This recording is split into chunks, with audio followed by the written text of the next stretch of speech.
नमस्कार, जय हिंद सभी को। मैं डॉक्टर महेश चौहान। आज हम EPS 6 इग्नू की जो बुक है हमारी EPS 6 उसका एक टॉपिक करेंगे, पूर्वी और दक्षिण एशिया में राजनीतिक विकास की पद्धति। इसमें हम पढ़ेंगे, इसकी भूमिका तो नहीं देखेंगे, पहले देखेंगे हम प्रजातंत्र और उदारवाद।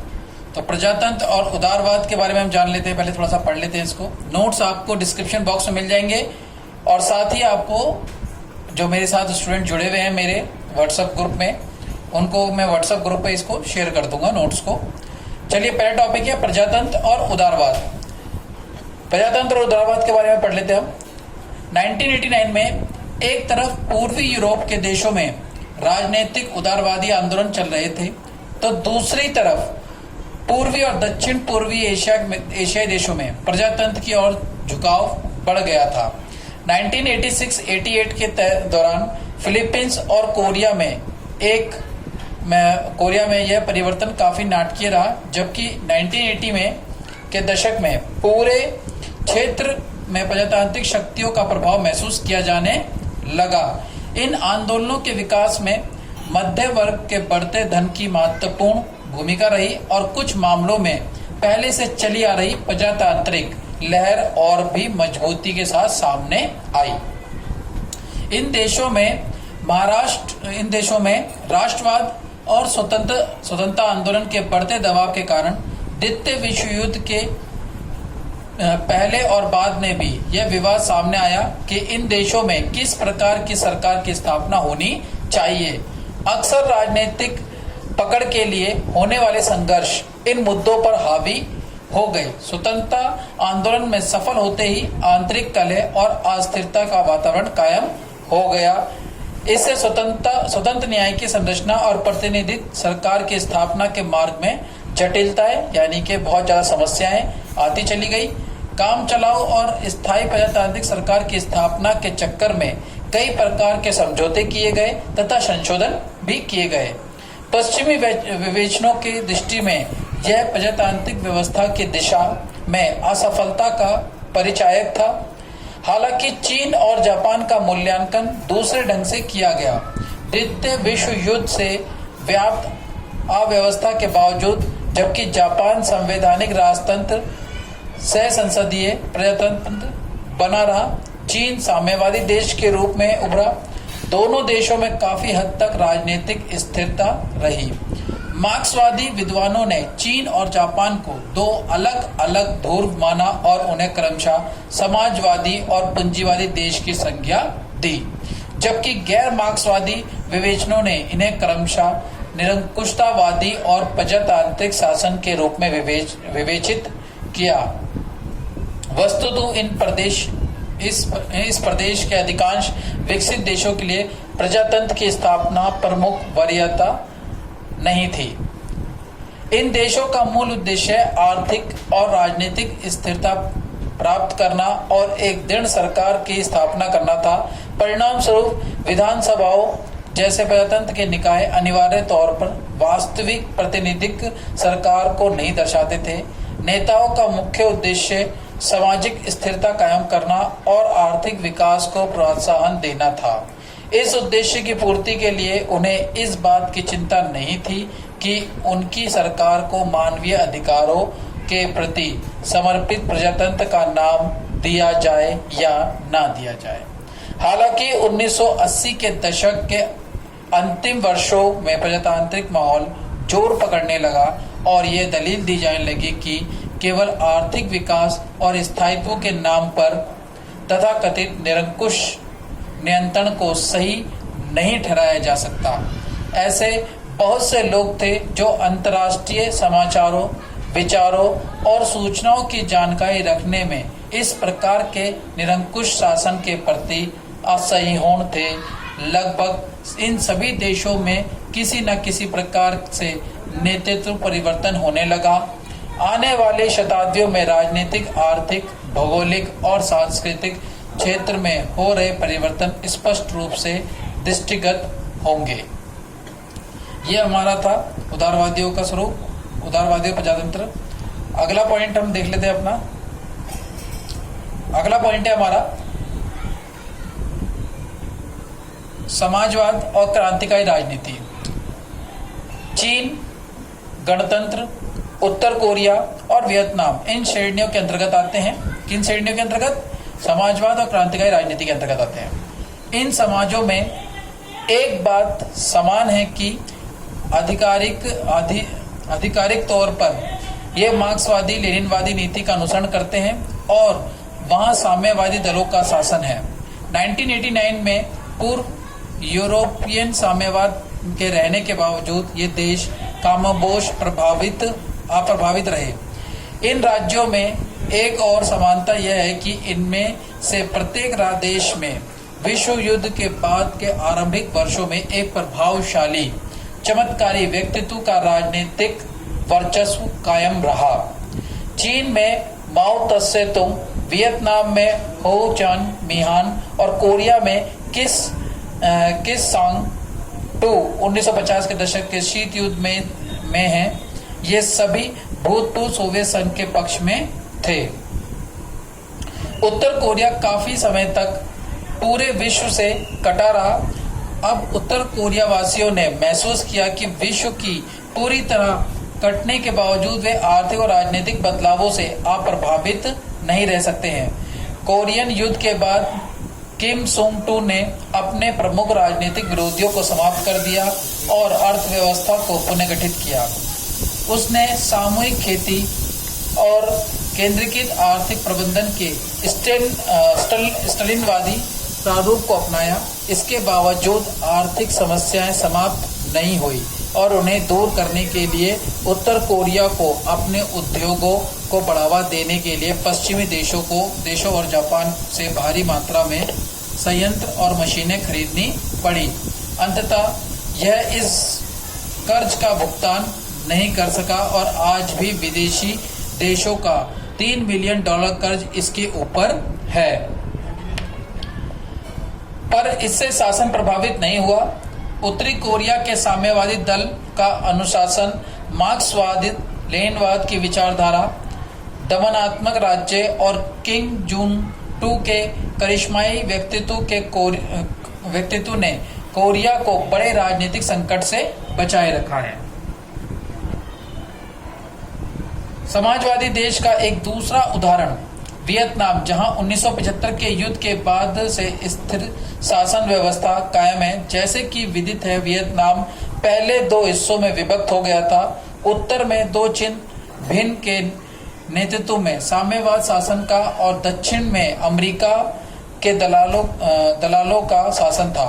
शक्तिशाली साम्राज्यवादी शक्ति का पर वियतनाम की जनता की विजय विश्व इतिहास की एक प्रमुख घटना है।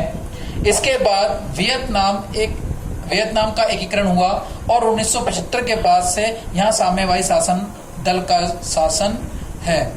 दक्षिण में पूंजीवादी अर्थव्यवस्था कायम करने का आरंभिक वचन जल्द ही भुला दिया गया।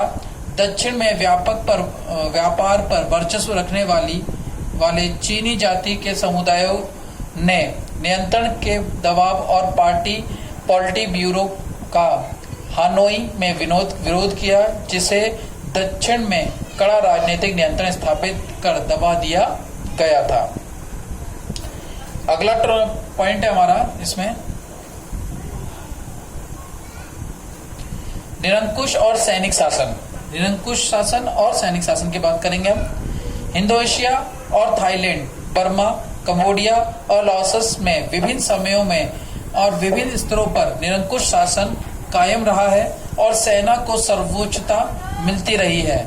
सत्ता पर अधिकार करने के लिए इंडोनेशियाई सेना 4 अन्य जगह की सेनाओं से इस अर्थ में भिन्न है कि इसके पहले कभी भी सेना को राजनीतिक संगठन नहीं माना गया था। 1945 में डचों के खिलाफ छापामार युद्ध करने से लेकर इसके राजनीतिक सत्ता प्राप्त करने तक इंडोनेशियाई सेना अधिकारी हमेशा राजनीतिक मुद्दों में रुचि लेते रहे और अधिकांश समय राजनीति में सक्रिय और प्रमुख भूमिका निभाते रहे। उच्च शासन के खिलाफ राष्ट्रवादी संघर्ष में हिस्सा लेने के कारण अधिकांश पदाधिकारियों का मानना था कि स्वतंत्रता के बाद राजनीतिक मामलों में उनकी बात सुनी जाए। 1957 में मार्शल लॉ के बाद मंत्री परिषदीय संसद और प्रशासन में उन्हें नियुक्त कर उनकी हिस्सेदारी के अधिकार को औपचारिक रूप से मान्यता प्रदान कर दी गई। निर्देशित प्रजातंत्र काल के दौरान सेना दो में से एक प्रमुख संगठित राजशक्ति बनी रही और राष्ट्रपति सुकार्नो के साथ मिलकर वे इस काल की राजनीति पर हावी रहे। अंततः सेना ने पीकेआई हिंदोशियाई साम्यवादी के खिलाफ 1965 में कार्रवाई की और वे राष्ट्रपति सुकार्नो को हटाने में सफल रहे। इस प्रकार हिंदोशियाई राजनीति पर उनका वर्चस्व कायम हो गया। हिंदोशियाई में सैनिक शक्ति इस हद तक संस्थागत हो गई जिसकी मिसाल दूसरे किसी विकासशील देश में नहीं मिलती है। देश की सुरक्षा प्रणाली के तहत गुप्तचर विभाग हमेशा सक्रिय रहता है ताकि सरकार के खिलाफ कोई महत्वपूर्ण क्रांतिकारी विरोध न उत्पन्न हो जाए। निसंदेह देश की अच्छी आर्थिक स्थिति के कारण कई बड़ी सामाजिक और राजनीतिक अस्थिरता नहीं पैदा हुई है। 20वीं शताब्दी के आरंभ में थाईलैंड में प्रबुद्ध राजतंत्र की स्थापना हुई जो आधुनिक राज्य की स्थापना पर बल देता था, पर राजतंत्र का रवैया हमेशा प्रतिकूल रहा। 1912 के बाद सैनिक तख्ता पलट हुआ। थाईलैंड की राजनीतिक व्यवस्था की नियति बन गई। द्वितीय विश्व युद्ध के बाद या अंत में जापान के आत्मसमर्पण के साथ राजनीतिक में सेना की भूमिका को कम करने के लिए नागरिक गठबंधन सरकार की स्थापना का प्रयत्न किया गया, पर इसका परिणाम काफी असंतोषजनक रहा। राजनीतिक उठापटक और आर्थिक कठिनाइयों के कारण 2 वर्षों में 8 मंत्रिमंडल और 5 प्रधानमंत्री बदले गए। इस अस्थिरता के कारण 1948 में सैनिक तख्तापलट किया गया, संविधान स्थगित कर दिया गया और एक सेना नायक राष्ट्राध्यक्ष बना। इसका अंतिम परिणाम अर्ध प्रजातांत्रिक सरकार के रूप में सामने आया जिसमें कई तख्ते पलट किए गए थे। यह अधिकांशतः रक्त रहित रहे क्योंकि सैनिकों के बीच ही विभिन्न समूहों का उत्थान पतन होता रहा। सैनिकों के बीच की लड़ाई रही। अगला पॉइंट हम देखते हैं इसमें अपना,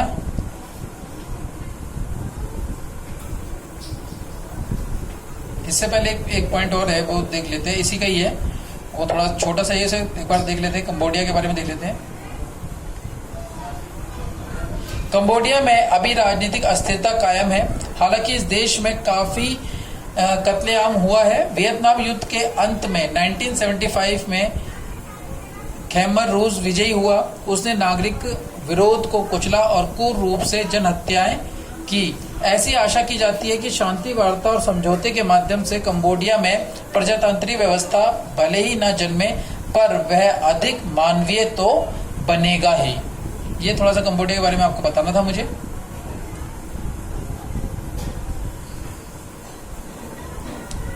इसका एक छोटा सा सारांश देख लेते हैं सभी का। पूर्व और दक्षिण पूर्व एशिया में भौगोलिक, ऐतिहासिक, सांस्कृतिक और आर्थिक रूप से काफी अनेकरूपता है। अतः इस पूरे क्षेत्र के बारे में कोई आम राय नहीं बनाई जा सकती। द्वितीय विश्व युद्ध के बाद के विश्व की अपेक्षा शीत युद्धोत्तर विश्व ज्यादा जटिल रहा। इस युग में एक तरफ जापान ऐसा देश है जहां संवैधानिक प्रजातंत्र है तो दूसरी तरफ बर्मा जैसा दमनात्मक शासन है। इन देशों के राजनीतिक विकास में आर्थिक मुद्दों की अहम भूमिका रही है, पर केवल यही मुख्य कारक नहीं था। इन देशों में राजनीतिक गतिविधियों के निर्धारण में औपनिवेशवादी अनुभव, आंतरिक परंपराओं, राजनीति में संप्रभुत्वों की भागीदारी की भी भूमिका रही है। अगली शताब्दी में नई समस्याएं और नई परिस्थितियों का जन्म होगा और इन प्रत्येक देशों को इसे अपने अपने ढंग से सुलझाना होगा। जापान की सर्वशक्ति को ताइवान, सिंगापुर, हांगकांग और दक्षिण कोरिया की तथाकथित 4 शक्तियों की चुनौती का सामना करना पड़ रहा है। अगर सुधारों के कारण चीन में और राजनीतिक अस्थिरता पैदा हुई तो यह सैनिक और आर्थिक रूप से एशिया की सर्वशक्ति के रूप में उभर सकता है। शक्ति समूह के नए गठबंधन और पुनर्गठन से भी इनकार नहीं किया जा सकता। आर्थिक जरूरतों और पर्यावरणीय मुद्दों के कारण एक अधिक संगठित और एकीकृत विश्व की आवश्यकता महसूस की जा रही है। दूसरी तरफ राष्ट्रवाद और उपराष्ट्रवाद भी तेजी से पनप रहा है। छिपे रूप में साम्राज्यवाद भी अपना अस्तित्व कायम रखे हुए है और उसी प्रतिबद्धता से उसका विरोध भी किया जा रहा है। इस बदलते विश्व परिदृश्य में पूर्व और दक्षिण पूर्व एशिया के देशों की निर्णायक भूमिका होगी। अंततः इस क्षेत्र की राजनीतिक गतिविधियों का अध्ययन, विश्लेषण और इन्हें समझना भी जरूरी होगा। ये पूरा नोट्स था मेरा, जो मैंने आप लोगों के साथ में थोड़ा सा इसे ब्रीफ, मतलब कम समय में इसे अच्छे से एक्सप्लेन करने की कोशिश की है। आप वीडियो को एक दो बार रिवाइंड करके सुन लोगे तो आपको अच्छे से समझ में आ जाएगा। बाकी नोट्स आपको मैंने डिस्क्रिप्शन बॉक्स में लिख दूंगा इसका, और जो स्टूडेंट मेरे साथ में व्हाट्सएप ग्रुप में है उनको व्हाट्सएप ग्रुप पर ये नोट्स में शेयर कर दूंगा। एक दो क्वेश्चन है, मैं आप लोगों से बता देता हूँ, हो सकता है आपसे इससे ये क्वेश्चन पूछ ले एग्जाम में। क्वेश्चन सुन लीजिएगा। इंडोनेशिया किस प्रकार के प्रजातंत्र का दावा करता है? व्याख्या कीजिए। ये क्वेश्चन आपसे बन सकता है एग्जाम में। थाईलैंड के उस राज्य का नाम क्या है जो हमेशा राजनीति से ऊपर रहा और जिसके कारण सहज संक्रमण से सहायता मिली? बर्मा में प्रजातंत्र का मुख्य अधिकारी और 1991 नोबेल शांति पुरस्कार प्राप्त करने वाला व्यक्ति कौन था? कंबोडिया की सेना के प्रधान का नाम बताइए और अपने को साम्यवादी मानते हुए भी कत्ले आम में विश्वास रखता था, एक्सप्लेन कीजिए। और भी क्वेश्चंस मैं आपको बता देता हूँ।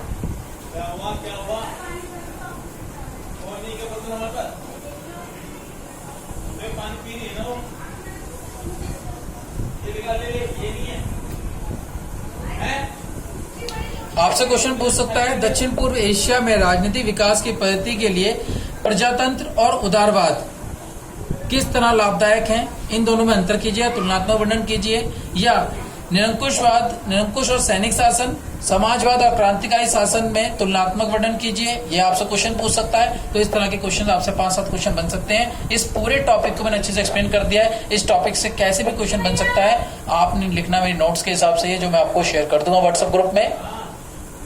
आप लोग घर में रहिए, सुरक्षित रहिए।